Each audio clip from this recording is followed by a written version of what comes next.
voici dans le fichier de maths. Nous allons apprendre à calculer des différences en ligne. Nous sommes à la page 94 de ton fichier. Tout d'abord, nous commençons par la petite vidéo. Leçon 35. Calculer des différences en ligne. Sous-compétence 1.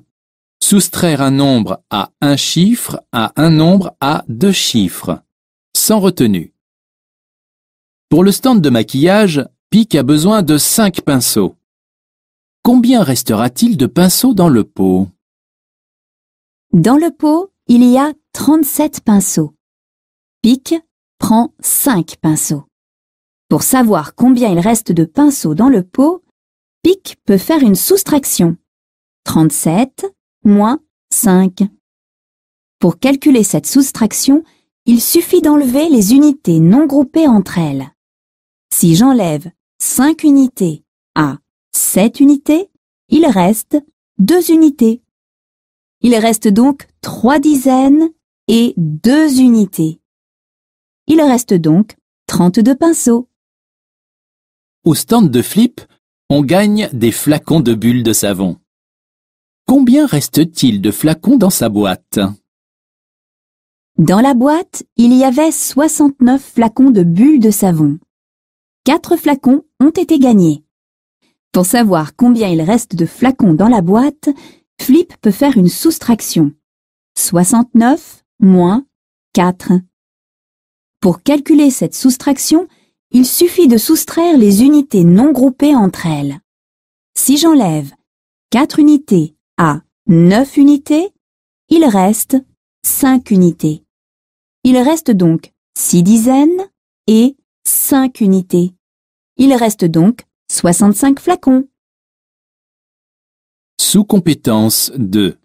Soustraire un nombre à un chiffre à des dizaines entières. À la pêche au canard, Yanis doit pêcher 6 canards. Combien restera-t-il de canards dans le bassin? Pour savoir combien il reste de canards dans le bassin, on peut faire une soustraction. 50 moins 6.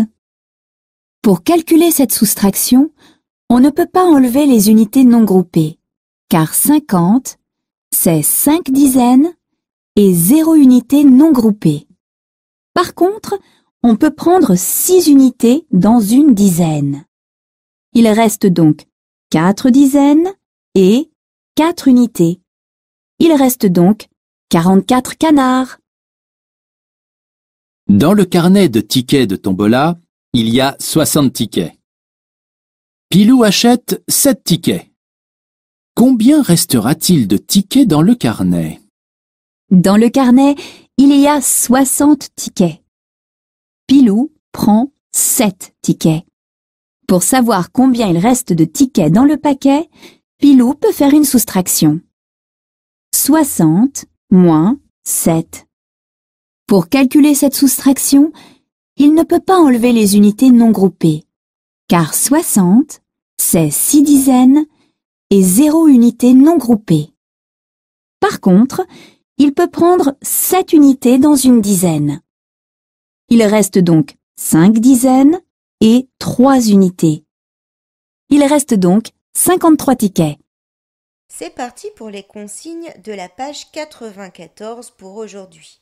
Demain, nous travaillerons dans la page 95. Calculons la soustraction. Alors, tu vas t'aider des dessins qui sont là, mais aussi des petits cubes qui représentent chacun de ces canards. Ils ont regroupé par dizaines, donc tu peux voir qu'il y en a au départ 50. Le petit garçon pêche 8 canards. D'accord? Combien en reste-t-il maintenant dans la pêche au canard? Alors, aide-toi vraiment des dessins et aussi des compléments à 10 pour trouver la réponse. Pour l'exercice numéro 1, tu vas compléter et calculer les soustractions. Ici, il y a 87 cubes. On enlève cette quantité-là. Combien en reste-t-il? Faisons la même chose avec les jetons. Repense en classe lorsque j'avais les grands boîtiers orange et les jetons bleus. imagine que c'est la même chose. Il y a 79 pions, d'accord? Donc là, il n'y a pas que des dizaines pleines, comme au-dessus, et tu vas enlever la quantité qui est indiquée ici. Combien va-t-il rester? 2 pions bleus. 2 pions verts. Je repense à ceux de la classe.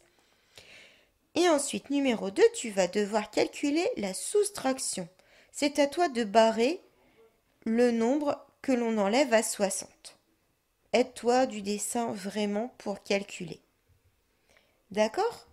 Et lorsque tu as fini, tu pourras passer à la correction.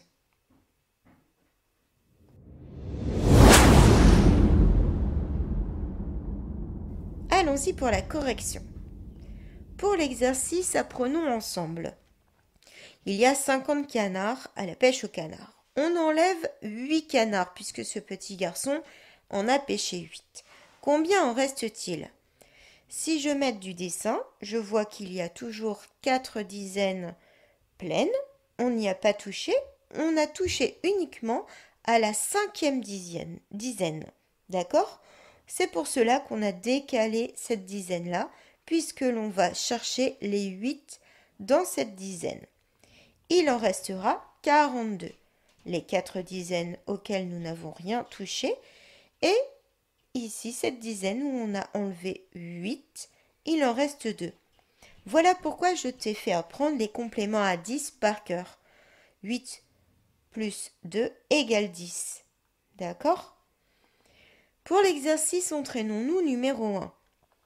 87. Je dois en enlever 4. Je vais donc aller chercher ces 4 dans les 7 unités. Il reste 3 unités et toujours 8 dizaines. Nous avons donc 83 cubes. Nous avons 79 pions verts. Nous devons en enlever 7. Nous allons donc aller les chercher, ces 7-là, dans la boîte où l'on n'a pas fini de la compléter. Il en reste 2. Plus les 7 plus les 6 autres boîtes, les 7 autres boîtes que nous n'avons pas touchées, qui restent pleines, il nous reste donc 72 pions verts. Ici, dans cet exercice-là, tu as 60 pions verts.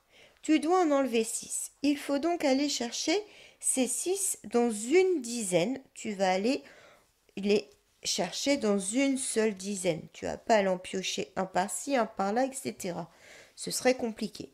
Donc imaginons que l'on touche à cette boîte de 10 et nous enlevons 6 jetons. Voilà. Il en reste 4. Tu vois bien, 4 plus 6 égale 10. Et nous n'avons pas touché ici aux 5 boîtes qui restent remplies. Il y a donc 5 dizaines et 4 unités. Nous avons donc 54 jetons verts. Voilà pour aujourd'hui. Allez, je te laisse pour le reste de ton travail et je te souhaite bon courage.